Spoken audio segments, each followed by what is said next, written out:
లో 2 years ఇక్కడ ఉన్నాను. దాదాపు ఇక్కడ ఈ క్యాంపస్లో 200 మంది పిల్లలు ఉండేవాళ్ళు. అప్పుడు బాయ్స్ స్కూల్కి వెళ్తూ ఉండేవాళ్ళు, స్కూల్ ఇష్టం లేని వాళ్ళు ఇక్కడ పని నేర్చుకుంటూ ఉండేవాళ్ళు.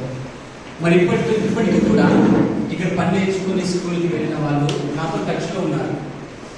బాగుపడిన వాళ్ళు ఉన్నారు, బాగుపడిన వాళ్ళు కూడా ఉన్నారు. ఇద్దరు 2 రకాలు. మంచిగా పని చేసుకొని ఇక్కడ ఉన్నంతా కూడా చెప్పి పని నేర్చుకుని కొంచెం చదువుకొని ఇప్పుడు జెన్పాక్ పెద్ద పెద్ద కంపెనీలో పనిచేస్తున్నటువంటి వాళ్ళు కూడా ఉన్నారు. వాళ్ళు కూడా ఇప్పటికిప్పుడు ధన్యవాదాలు చెప్తున్నారు.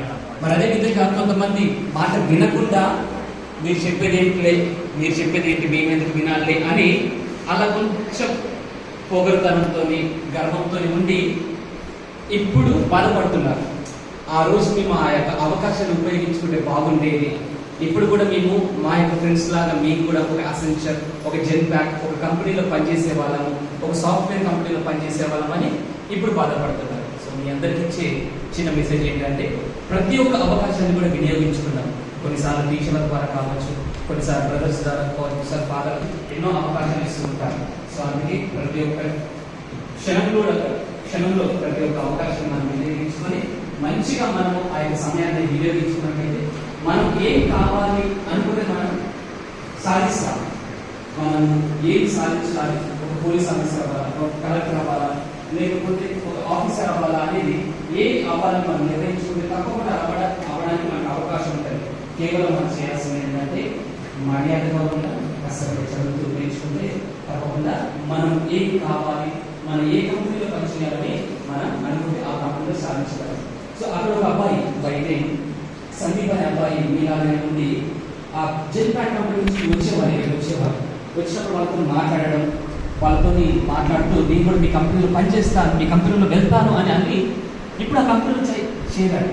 చూడండి, చిన్నప్పటి నుంచి తాను అనుకున్నాడు నేను కూడా ఈ అనవాళ్ళ కంపెనీలో పనిచేయాలి, నేను కూడా వీళ్ళతో పాటు ఉండాలని అనుకోని ఆలోచనతో ముందుకు వెళ్ళాడు.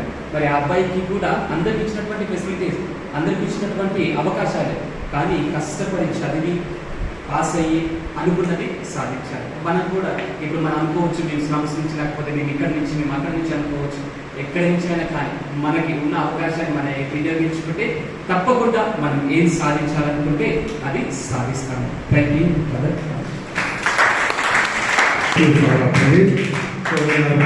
చెప్పారు నాకు ఫాదర్ ఇక్కడ ఆల్రెడీ 2 years పనిచేశారు కాబట్టి నవజీవన్లో ఆయన చాలా టచ్ ఉంది కాబట్టి మనకి చేస్తారని ఆశిస్తూ ఫాదర్కి థ్యాంక్స్ చెప్తూ ఉన్నాను. Thank you father. నా మీ చేతుల మీదుగా కొన్ని సర్టిఫికేట్స్ డిస్ట్రిబ్యూషన్, అలాగే ఈ ఏమంటారు కొన్ని మెమెంటోస్ కూడా ఇవ్వాల్సిందిగా కూర్చోన్నాను. మహేష్ గోవాల్.